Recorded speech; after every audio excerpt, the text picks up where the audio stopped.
Hello YouTube, this is Sean from Great Falls, Montana doing an update to a video that I created 3 years ago that involved backyard security using solar power and batteries. Alright, just going to give you guys an update from where we were 3 years ago when we did this. I think the video's got like 79,000 hits. Lots and lots of questions about what we did and how we did it and how we're doing things and how we're aiming lights and how we're pissing off neighbors and everything else. So we're just going to talk about some of that stuff here tonight. All right, you're looking at the same yard that you saw in that video here 3 years ago. What we've done is we've added some changes to the yard. We've done some landscaping work. We've added new sod. We've added gardens. We've added pavers. We've added a patio, a fire pit, a tub, and a hot tub shed over there. And we'll get to that here in just a few minutes. And you pan on around over here, and you've got the same shed that I had here a couple 3 years ago. It's got the same electronics inside of it. So inside there, you've got the solar panels, you've got the power distribution, you've got the battery storage, you've got the inverters, and you've got the charge controllers that make all this happen. And we'll talk about that here in just a minute. So the initial problem that we had is when we were out here chilling out, enjoying the pad at night, we did not want all the security lights on us. So we're chilling out in the tub watching movies or something like that. We didn't want all the bright security lights. So we had to invent a way to preclude the security lighting from coming on while we were enjoying the patio. The easiest, least sophisticated way that I could do is we added some landscape lighting circuit lights to the shed. And I did that over here. And I don't know if the camera will do it, but I'll show you what they look like. They're like old school barn sheds, something that you'd see in like a milk barn or something like that. There's two of them there. So these two lights are powered off of the landscaping circuit. They're 5-watt LED. And what they do is they trick that little guy, that solar cell, that solar voltaic the cell for the security system, that tricks it into not turning it on. And that's all it's doing. And it looks pretty cool, and it lights up the shed. And maybe I'll put some stuff on the shed and pretend I'm lighting up whatever decoration on the shed they're going to put in there. So as long as those lights are on, in other words, as long as the landscaping lights are on, the security lighting will not turn on. Oh, hi, tree. We'll walk around the tree. All right, so let's walk over. And I'm going to turn off the landscaping lights to simulate what happens when the landscaping lights really turn themselves off. What really happens is at a predetermined time, whatever I have it set at, typically it's midnight, the landscaping lighting will turn itself off, and then when it does, there's no light over there, and that sensor says, ooh, turn on the security lighting. All right, so we'll walk on over here. So it is still March here in Great Falls, Montana, and it's just now starting to warm up. This is the waterfall that is still completely frozen solid underground. We broke a record for the amount of time that it was below zero this year. It was absolutely brutal, and all the plumbing underneath the ground here that you can't see is still frozen solid. So I can't even get the waterfall to light just yet, to go just yet. So now we're on the patio. Fire pit, hot tub, TV, and the hot tub shed. So now what I'm going to do is I'm going to walk over here and I'm going to turn off the transformer manually, but this in reality happens every night at a certain time anyhow. All right, everything's off. So turn around. First thing you see is now all the orange lights, all the landscaping lights are off.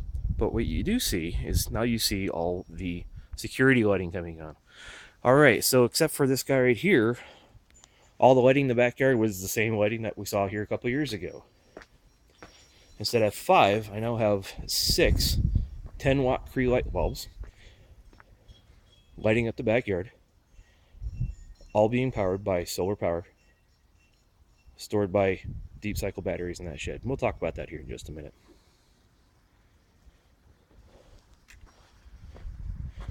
So the addition of this guy here was simply to throw some lights onto the patio and the hot tub area, just to make sure that we can see that there's nothing going on out here.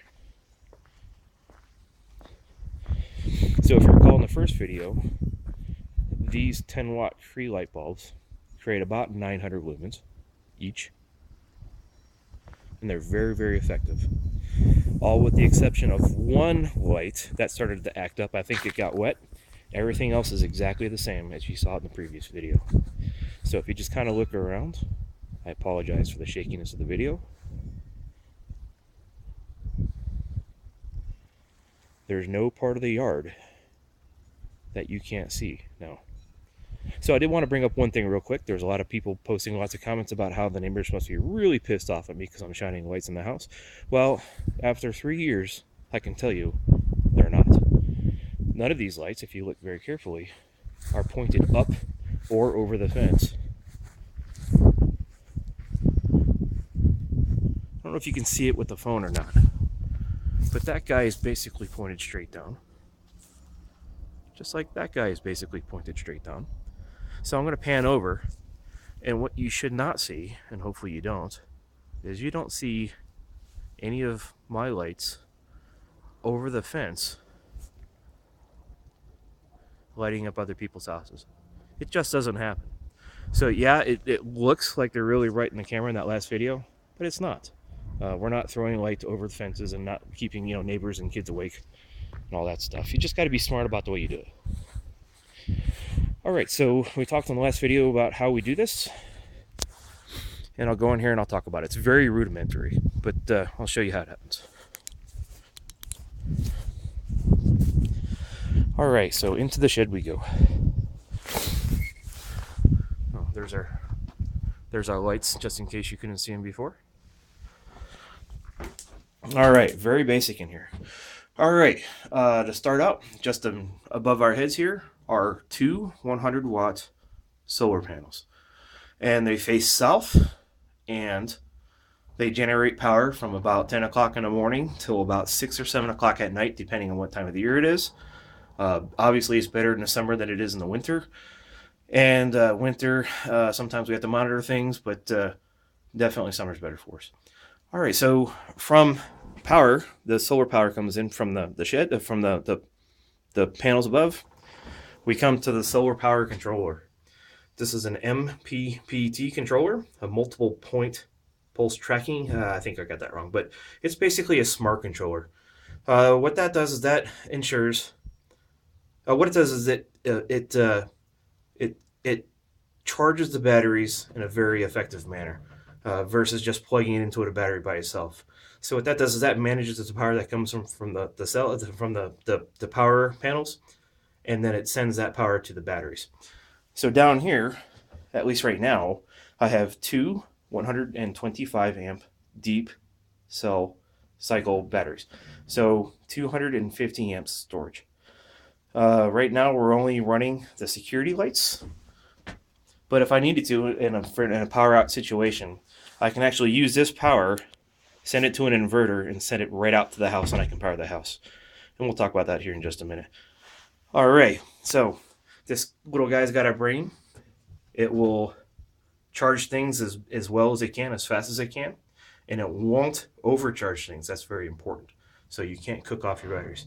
So what this does in the summertime is that when the batteries are full, it will take the solar power and it will send it to this guy. And this is a grid tie-in inverter. And what it does is it has to see power at your house. And if it sees power in your house, it will send power to your house. And what it does is it actually synchronizes the voltage frequency. And what it does, at least in my house, is it will stop or very drastically slow down the power meter. It hasn't actually backed up. It hasn't made the power meter run in reverse yet, but I imagine if I had more power, it would.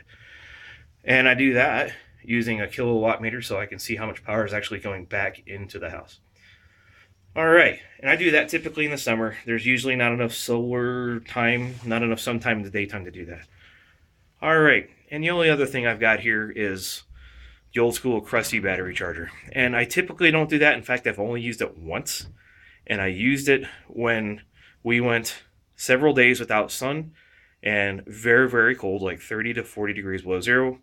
And I wanted to prevent a frozen battery. So if you didn't know, frozen batteries when they're discharged are very bad. See that? Bad. Down there, bad. Right? So you never let a frozen battery freeze. So the way you prevent that is you put a charger on it and keep it, charged up at least a little bit. All right, only had to use it once, but there it is if I need to. Okay, and so that's how I capture the sun's energy to turn it into power to power my solar lights. But I can also use that to power anything if I needed to in the house using inverters or anything else that we have floating around.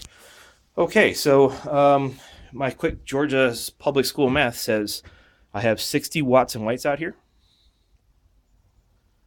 All right, I have 250 amps in here. The 60 watts is about 5 amps. So the amount of time it would take to discharge 5 amps out of a 250 amp hour battery is like several days. So in theory, well, we tested it. It went 4 days and then we ran out of juice. So you can go quite a long ways off of 2 batteries if you're smart. All right. If anybody has any other questions for me, please put them in the comments, and I'll see what I can do to get back to you. Thanks. Bye.